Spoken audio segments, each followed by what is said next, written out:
Hi, thanks for joining us on Create Better Health. Today we're going to be making bread, but it's not just any bread.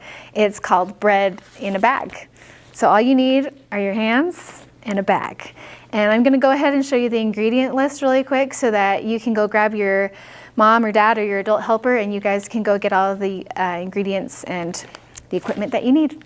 All right, so what we'll need to do to make our bread, and this goes really for any bread recipe, is we're going to use something called yeast.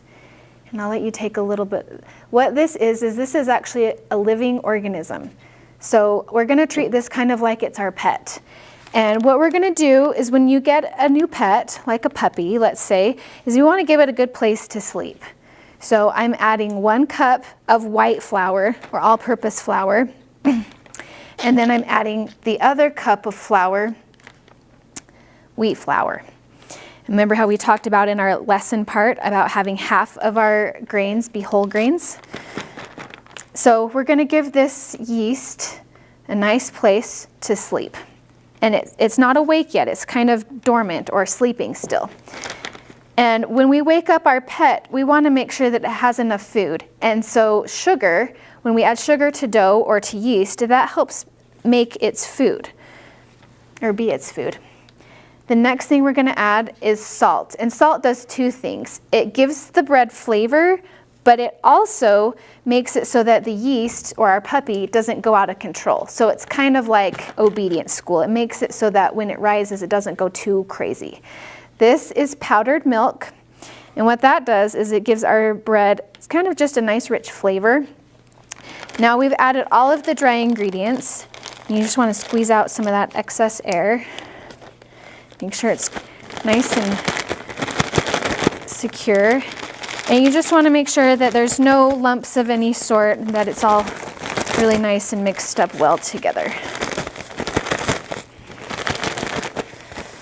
Now this is where the fun part begins. This is where the cooking magic starts.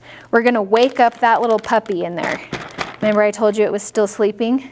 And the way we do that is we add 1 cup of really, really warm water. If you add water that's too hot, it will burn the yeast and it will kill it. If it's not hot enough, it won't wake it up all the way. So 1 really good way, and then I'm adding 3 tablespoons of oil. 1 really good way to see if the water's warm enough is to run your hand right here, run the inside of your wrist under the water. And if it feels like it would be a nice good bath or shower to take at that temperature, that's a good idea of how warm you want your water to be. So now we're just gonna mix it up in a bag. Pretty easy. And again, the main thing you want to do here is just make sure that all of the dry parts get a little bit moistened with that oil and water.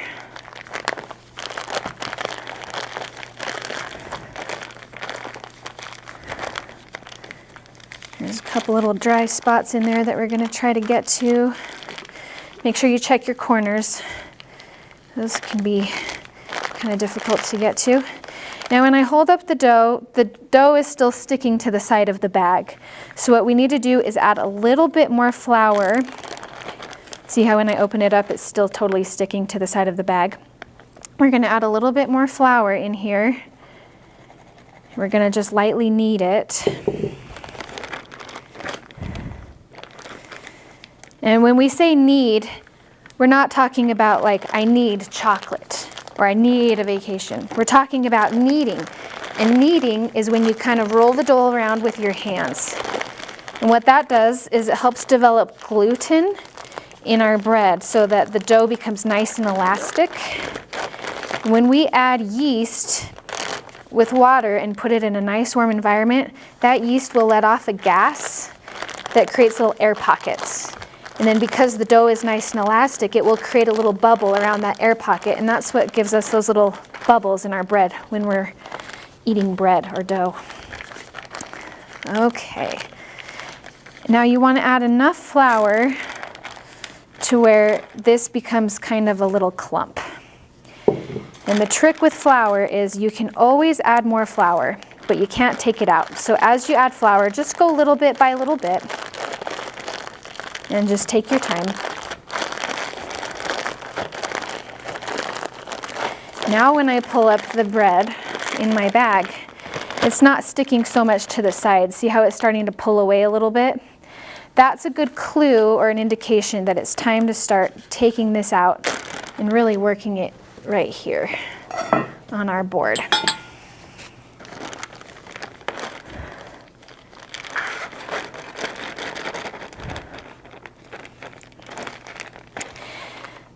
Okay, so what you're going to want to do is this is how you knead. You pull it back and you smush it. Pull it back and you want to twist it a little bit. As you can see, this is getting pretty sticky. I need to add a little bit more flour here so that it won't stick to my board. And you want the dough to be nice and elastic. So good rule of thumb for me when I make this recipe is I want to try to knead it. That means pulling it, folding it, smushing it, and turning it. That's one knead. If you do that about 100 to 150 times, depending on your dough and depending on what the weather's like outside, how much humidity is in the air, that is about enough times to where you want your dough to be, and that will make it nice and elastic. And what this will look like when it's done is it will look just like this right here. As you can see, it's nice and smooth. It's really light, and when you press down, it will bounce back. This is kind of starting the rising process. And then you'll have your dough just like this. Now, if you pull it on the side and it starts to rip and tear, that means it's not quite elastic enough. You want to keep working and see how the flour has already been absorbed. You need to add a little bit more. And just like I said, just little bit by little bit.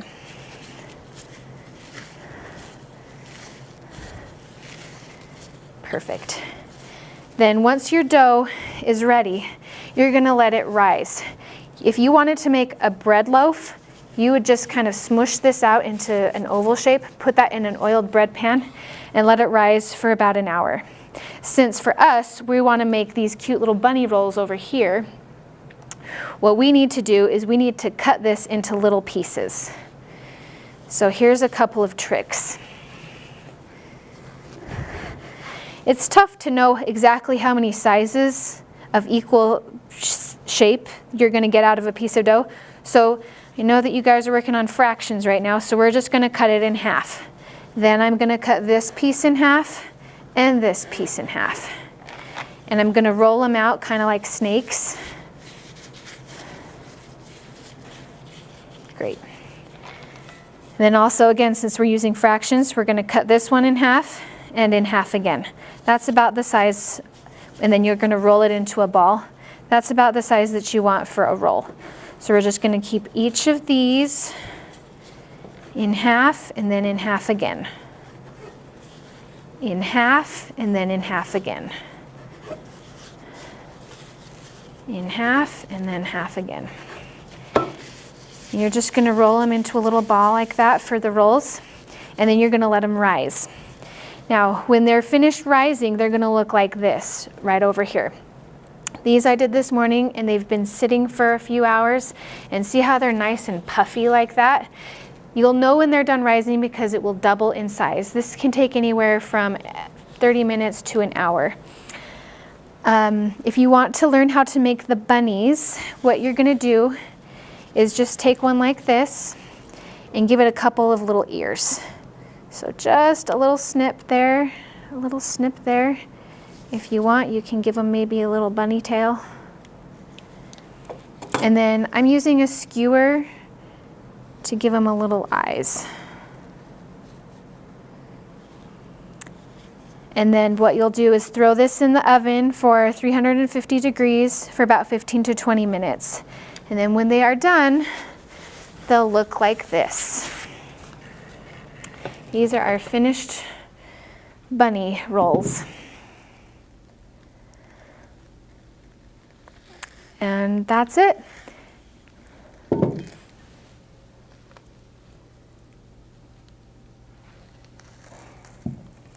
And thank you so much for joining us. And remember, it's never too late to create better health.